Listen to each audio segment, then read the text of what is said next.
आकाशवाणी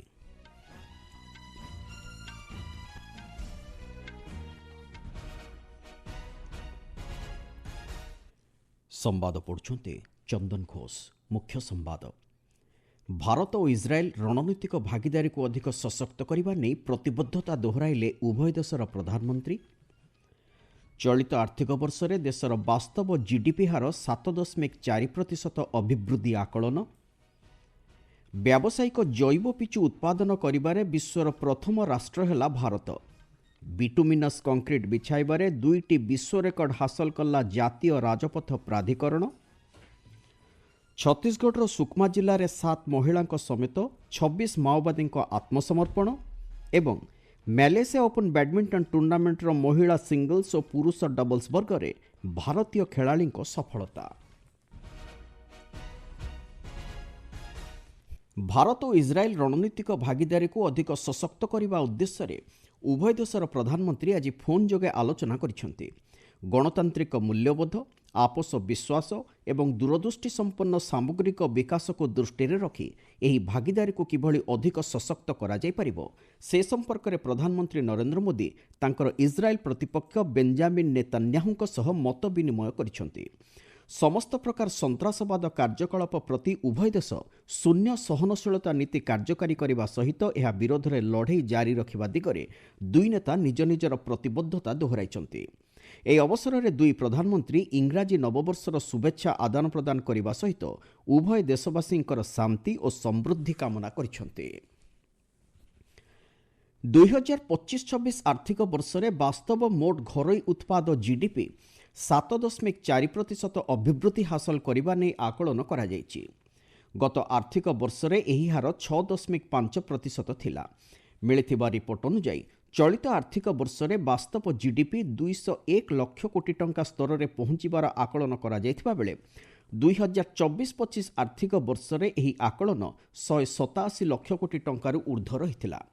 सरकार पक्षर जारी करा जायथिबा रिपोर्ट रे कहा जायछि आकलन करा जायथिबा वास्तव अभिवृद्धि हासिल करने दिगरे सेवा क्षेत्र में एक गुरुत्वपूर्ण अवदान रही। विशेषकर वाणिज्य, होटेल, परिवहन, जोगाजोग एवं सेवा संपर्कित प्रसारण क्षेत्र यही आर्थिक वर्ष में 7.5% अभिवृद्धि हासिल कर आकलन करा जायछि। एतद्व्यतीत उत्पादन और निर्माण क्षेत्र मध्य 7% अभिवृद्धि हासिल कर आकलन करा जायछि बोली सरकारी भावे कहा जायछि। व्यावसायिक भावे जैव बिटुमेन बा जैव पिचु उत्पादन करिबारे भारत विश्वर प्रथम देश होई पारिछि बोली सड़क, परिवहन और राजपथ मंत्री नितिन गडकरी कहिसंति। आज नूआदिल्ली रे सीएसआईआर वैषयिक ज्ञानकौशल हस्तांतर समारोह में उद्बोधन दे से यह कहिसंति। एई ऐतिहासिक सफलता हासिल करने लगी श्री गडकरी सीएसआईआर को अभिनंदन जणाइछंति। से कहते यही पदक्षेप माध्यम शस्य अवशेष प्रज्वलन द्वारा हेउथिबा प्रदूषण को अनेक मात्रा ह्रास करा जाय पारिबो।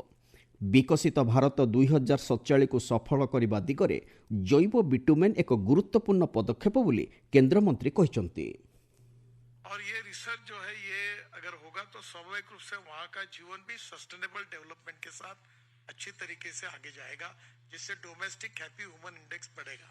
और मैं आपको विशेष रूप से धन्यवाद दूंगा कि एग्रीकल्चर को सस्टेनेबल करना ये बहुत इंपॉर्टेंट है। 60% ऑफ द पॉपुलेशन का संबंध रूरल, एग्रीकल्चर और ट्राइबल इंडिया से है। ଏହି ସମାରୋହରେ ଉଦ୍ବୋଧନ ଦେଇ ବିଜ୍ଞାନ ଓ ପ୍ରଯୁକ୍ତିବିଦ୍ୟା ମନ୍ତ୍ରୀ ଡକ୍ଟର ଜିତେନ୍ଦ୍ର ସିଂ କହିଛନ୍ତି ଏହି ସଫଳତା ପରେ ଭାରତ ସ୍ୱଚ୍ଛ ଓ ସବୁଜ ରାଜପଥର ନୂତନ ଯୁଗରେ ପ୍ରବେଶ କରିଛି। ଏହି ପଦକ୍ଷେପ ମାଧ୍ୟମରେ ବର୍ଜ୍ୟବସ୍ତୁରୁ ସମ୍ବଳ ମିଶନକୁ ସହାୟତା ମିଳିବା ସହିତ ଆତ୍ମନିର୍ଭର ଭାରତ ଦୃଷ୍ଟିକୋଣ ମଧ୍ୟ ସଫଳ ହୋଇପାରିବ ବୋଲି ଡକ୍ଟର ସିଂ ମତବ୍ୟକ୍ତ କରିଛନ୍ତି। 6 ଲେନ୍ ବିଶିଷ୍ଟ ବେଙ୍ଗାଲୁରୁ କାଡାପ୍ପା ବିଜୟୱାଡା ଅର୍ଥନୈତିକ କରିଡରର ଭାନାଭୋଲୁ ଭାଙ୍କାରାକୁଣ୍ଟା ସେକ୍ସନରେ बिटुमिनस कंक्रीट बिछाइबारे भारतर जातीय राजपथ प्राधिकरण एनएचएआई 2टी विश्व रेकर्ड हासिल करिछि। 24 घंटा मध्य एनएचएआई 10,000 ऊर्ध्व मेट्रिक टन एभली कंक्रीट प्राय 29 किलोमीटर दीर्घ रास्तार बिछाइबार सफलता हासिल करिछि।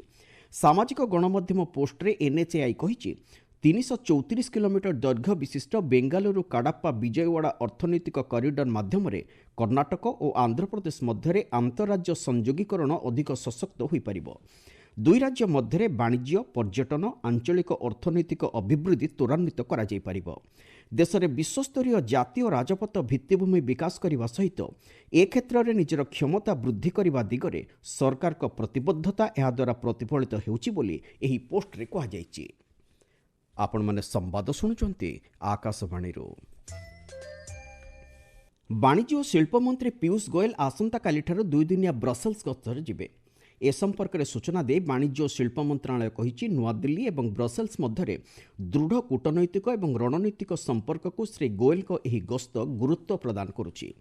ଭାରତ ଏବଂ ୟୁରୋପୀୟ ସଂଘ ମୁକ୍ତ ବାଣିଜ୍ୟ ଚୁକ୍ତିନାମା ଚୂଡ଼ାନ୍ତ କରିବା କ୍ଷେତ୍ରରେ ଶ୍ରୀ ଗୋୟଲଙ୍କ ଗସ୍ତ ଗୁରୁତ୍ୱପୂର୍ଣ୍ଣ ସାବ୍ୟସ୍ତ ହେବା ବିବେଚନା କରାଯାଉଛି।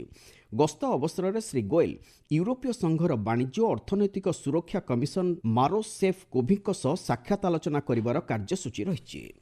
ଦେଶରେ ସ୍ୱଚ୍ଛ ପ୍ରଶାସନ ଏବଂ ସମୟାନୁବର୍ତ୍ତୀ କାର୍ଯ୍ୟାନ୍ୱୟନ ପାଇଁ ପ୍ରଧାନମନ୍ତ୍ରୀ ନରେନ୍ଦ୍ର ମୋଦିଙ୍କ ପ୍ରମୁଖ ପଦକ୍ଷେପ ପ୍ରଗତି ଏହାର 50ତମ ବୈଠକ ସଫଳ ପରିଚାଳନା ସହିତ ଉଲ୍ଲେଖନୀୟ ସାବ୍ୟସ୍ତ ହୋଇଛି।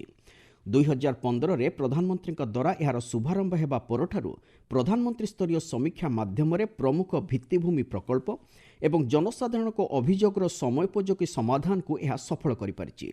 କେନ୍ଦ୍ର ରାଜ୍ୟ ଏବଂ କେନ୍ଦ୍ରୀୟ ମନ୍ତ୍ରଣାଳୟଗୁଡ଼ିକୁ ଏକ ଡିଜିଟାଲ ଇଣ୍ଟରଫେସ୍ ମାଧ୍ୟମରେ ସମନ୍ୱୟ କରାଯାଇ ସମବାୟ ସଂଘୀୟତାର ଉଦାହରଣ ସୃଷ୍ଟି ହୋଇଛି। ପ୍ରଗତିର ବିଶେଷ ସିରିଜ୍ରେ ଆଜି ଆସନ୍ତୁ ଜାଣିବା ଅରୁଣାଚଳ ପ୍ରଦେଶର କାମେଙ୍ଗ ଜଳ ବିଦ୍ୟୁତ୍ ପ୍ରକଳ୍ପ ସମ୍ପର୍କରେ। 600 ମେଗାୱାଟ ବିଶିଷ୍ଟ ଏହି ଜଳବିଦ୍ୟୁତ୍ ପ୍ରକଳ୍ପଟି ଅରୁଣାଚଳ ପ୍ରଦେଶର ପୂର୍ବ କାମେଙ୍ଗ ଜିଲ୍ଲାରେ ଅବସ୍ଥିତ। ଶକ୍ତି ମନ୍ତ୍ରଣାଳୟର ମାର୍ଗଦର୍ଶନରେ ଉତ୍ତର ପୂର୍ବାଞ୍ଚଳ ବିଦ୍ୟୁତ୍ ଶକ୍ତି ନିଗମ ଲିମିଟେଡ୍ ପକ୍ଷରୁ ଏହାକୁ କାର୍ଯ୍ୟକାରୀ କରିବା ଲାଗି ନିଷ୍ପତ୍ତି ନିଆଯାଇଥିଲା।